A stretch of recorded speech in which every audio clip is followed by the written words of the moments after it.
محمد عبد الله فرماجو wax u haray markaan ma laha inuu asagu istoogta u harto bis wax kale u haray oo aniga hadda aan garanayo oo asagu inuu dagaal isku qaado aan ahayn ma bajirtaba illa kala saaro xasan sheekh mudane xasan sheekh iyo madaxweynaha qaranka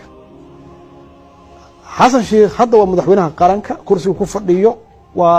waxa isaga ka xumaad anaga naga wad xumaadeen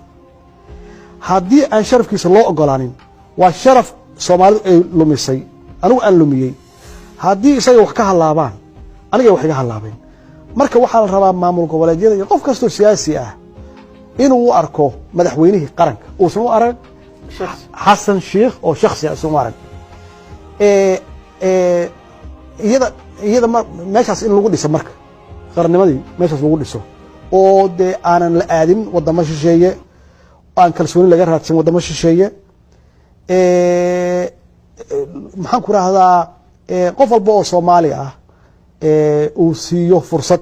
dawladda hadii jirto inay shaqeyso taladana de wala la wadaagaa qofkii tala ku darsan karna ku darsan sida annaga aan sameeyno kala tala ku darsanayna haddii qofku chance u helo private inuu siiyana hadii xumaadaan oo private siiyo laakiin waxaani waa wada leenahay ama federal ka joog ama gobol joog waa naga wada dhaxaysa